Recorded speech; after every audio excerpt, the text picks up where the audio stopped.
Drivers, thank you for being awesome. I'm Angela Roach, and this is Behind the Wheel, powered by HireMaster.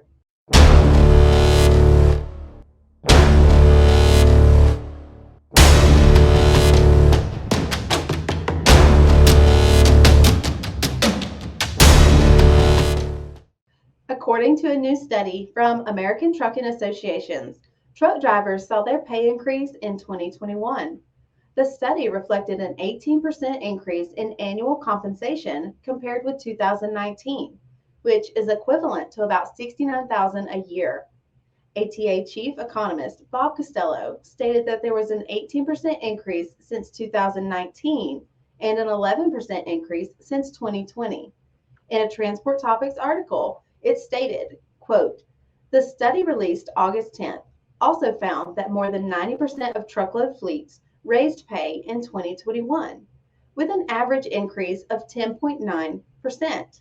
Costello was admittedly surprised at the result, with the expectation that number would be even higher.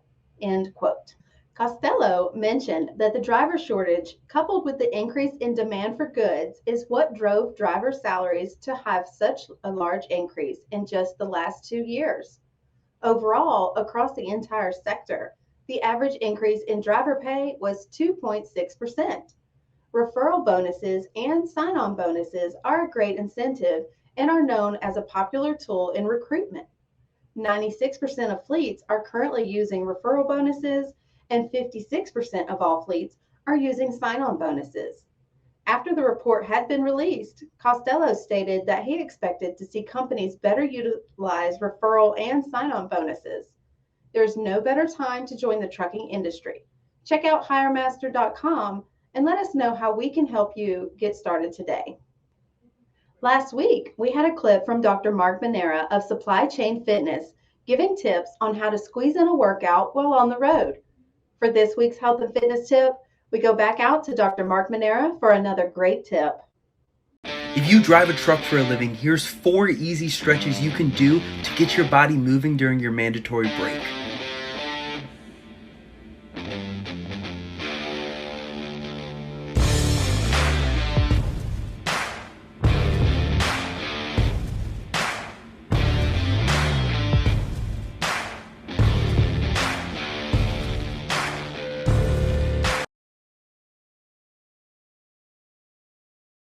Thank you for the great tip, Mark. You can find more tips from Mark on TikTok at Dr. Mark Manera. The U.S. Department of Transportation announced a $2.2 billion infrastructure grant with a total of 166 projects awarded. The Transportation Secretary, Pete Buttigieg, said the overall objective of the projects awarded in the $2.2 billion infrastructure grant was to reduce truck waiting times at all ports. During the grant announcement, Buttigieg said, quote, we are proud to support so many outstanding infrastructure projects in communities large and small, modernizing America's transportation systems to make them safer, more affordable, more accessible, and more sustainable, end quote. Grant funds are expected to rebuild roads, bridges, transit, rail, ports, and intermodal transportation. Additionally, the investment will increase safety, connect communities, fight climate change, and create jobs.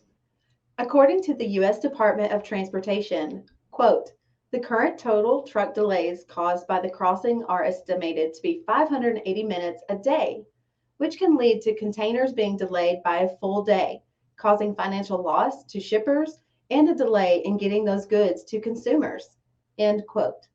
Based on the report, the Port of Los Angeles and the Port of Long Beach will be granted $20 million, which will aid in significant issues caused by inadequate infrastructure. Funds will be used to build a 4-lane railway roadway grade separation. This will help reduce emission levels. The Tampa Port Authority will be granted $12,000 to build a new berth at Port Redwig. This will help improve efficiency and lower truck travel by 2.84 million miles during the first year of operation. In this week's Weather Watch, earlier this week, parts of the Pacific Northwest were still experiencing heat advisory warnings. The southern Mississippi Valley was also experiencing higher temperatures than normal. These heat advisories will start to wind down as we inch closer to fall. As far as weather for the rest of this week, expect heavier rains in the Rockies and the Mississippi Valley. This may cause some areas to have potential flooding. With the extreme heat that we have experienced over the past few weeks, this rain is much needed. As the weather changes and we enter fall, as always, make sure you check your local weather reports to ensure your safety while out on the road.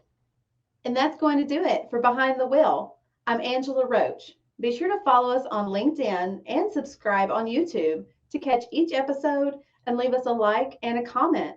We'll see you next time on Behind the Wheel, powered by HireMaster.